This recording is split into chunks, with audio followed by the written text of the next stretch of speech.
ورسوله، بلغ الرسالة وأدى الأمانة ونصح الأمة، وجاهد في الله حق الجهاد حتى أتاه اليقين، صلى الله عليه وعلى آله وأصحابه ومن اهتدى بهديه واستنى بسنته إلى يوم الدين. أما بعد، فإن خير الحديث كلام الله، وخير الهدي هدي محمد بن عبد الله، وشر الأمور محدثاتها، وكل بدعة ضلالة، وكل ضلالة في النار. عباد الله، أوصيكم بتقوى الله عز وجل، فهي وصية الله للأولين والآخرين، ولقد وصينا الذين أوتوا الكتاب من قبلكم وإياكم أن اتقوا الله. أيها الناس، إن الدنيا حلوة خضرة، وإن الله مستخلفكم فيها فينظر كيف تعملون.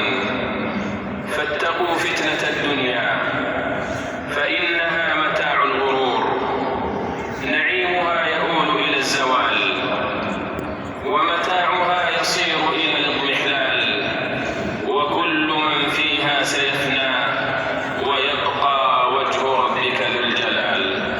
كل نفس ذائقة الموت، وإنما توفون أجوركم يوم القيامة، فمن زحزح عن النار وأدخل الجنة فقد فاز، وما الحياة الدنيا إلا متاع الغرور. عباد الله، إن الله تعالى قد استخلفكم في الأرض واستعمركم فيها، وسخر لكم الكون، وأسبغ عليكم النعم، ونوه بكم في الملأ الأعلى فقال: وإذ قال ربك للملائكة إني جاعل في الأرض خليفة، قالوا أتجعل فيها من يفسد فيها ويسفك الدماء ونحن نسبح بحمدك ونقدس لك، قال إني أعلم ما لا تعلمون. أيها الناس، الاستخلاف في الأرض مسؤولية تستوجب الأمانة، وقد قلدكم الله الأمانة التي أشفقت من حملها السماوات والأرض والجبال. قال تعالى: إنا عرضنا الأمانة على السماوات والأرض والجبال فأبين أن يحملنها وأشفقن منها وحملها الإنسان إنه كان ظلوما جهولا.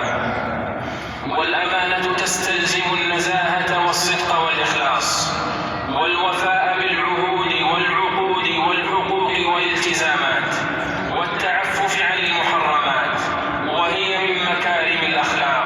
وقد قال النبي صلى الله عليه وسلم: إنما بعثت لأتمم مكارم الأخلاق. وفي المقابل، فإن الخيانة لؤم وآية من آيات النفاق، فإذا ضيعت الأمانة وظهرت الخيانة طاشت الموازين، وصار المعروف منكرا والمنكر معروفا، وهتكت الحرم، وتأخرت الأمم والمجتمعات، وانتشر الغلول والاختلاس للمال، وانهارت القيم والحضارات. قال تعالى: يا أيها الذين آمنوا لا تخونوا الله والرسول وتخونوا أماناتكم وأنتم تعلمون. عباد الله، الاستخلاف في الأرض مسؤولية تستوجب العمل والإصلاح بجد وعزم واجتهاد، وتستلزم الأخذ على يد السفهاء ومحاربة الفساد.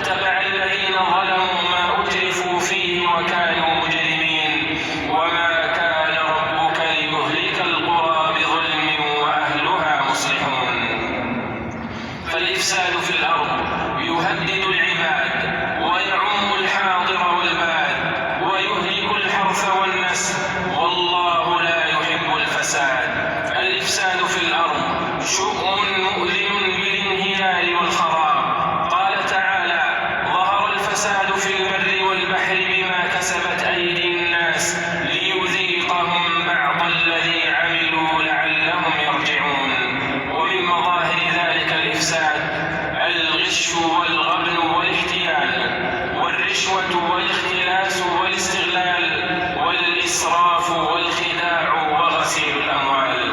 كل ذلك يعرقل النمو والتطور ويخل بتوفير الحاجيات. والله تعالى يقول: ولا تبغ الفساد في الأرض إن الله لا يحب المفسدين. عباد الله، الاستخلاف في الأرض امتحان يستوجب محاسبة النفس ومراقبة الله تعالى، فلن تزول قدم عبد يوم القيامة حتى يسأل عن 5: عن عمره فيما أفناه، وعن شبابه فيما أبلاه، وعن ماله من أين اكتسبه وفيما أنفقه، وعن علمه ماذا عمل فيه. معاشر المسلمين، الاستخلاف في الأرض نعمة تستوجب الشكر، ومن شكر الله تعالى على ذلك الاقتصاد وعدم الإسراف والمحافظة على النعم وعدم إتلافها، فكفر النعم مؤذن بزوالها، والإسراف إفساد في الأرض مؤذن بخرابها. والله تعالى يقول: وإذ تأذن ربكم لئن شكرتم لأزيدنكم ولئن كفرتم إن عذابي لشديد. أيها الناس، إن الإسلام يحمي المال ويصونه كمقصد من مقاصد التشريع ال5 التي هي النفس والعرض والعقل والدين والمال، فشرع من أجله الأحكام وأذن في الدفاع عنه والشهادة دونه.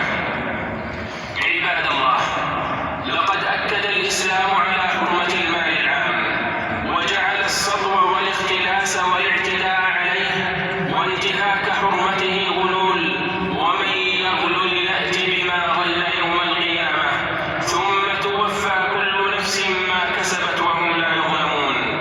فالغلول اختلاس ما ليس للمرء به من حق، وكل من خان في شيء فقد غل. عن عبادة بن الصامت رضي الله عنه قال: قال رسول الله صلى الله عليه وسلم: إياكم والغلول فإنه عار وخزي وشنار على أهله يوم القيامة. رواه أحمد.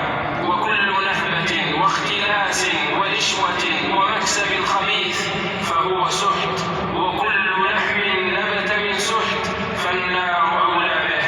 فعن كعب بن عجرة رضي الله عنه قال: قال رسول الله صلى الله عليه وسلم: يا كعب، إنه لا يدخل الجنة لحم ودم نبت على سحت، النار أولى به.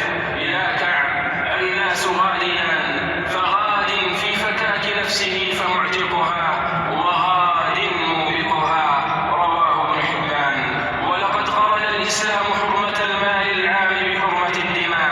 فعن أبي بكرة رضي الله عنه أن النبي صلى الله عليه وسلم خطب يوم النحر في حجة الوداع فقال: إن الزمان قد استدار كهيئته يوم خلق الله السماوات والأرض.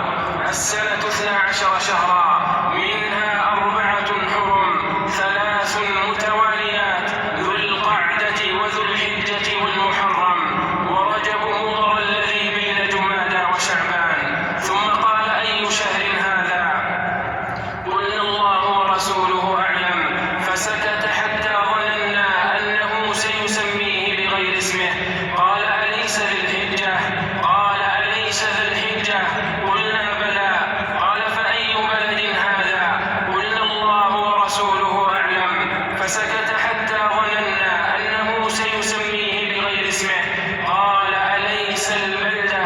قلنا: بلى. قال: فأي يوم هذا؟ قلنا: الله ورسوله أعلم. فسكت حتى ظننا أنه سيسميه بغير اسمه. قال: أليس يوم النحر؟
فاستغفروه إنه هو الغفور الرحيم.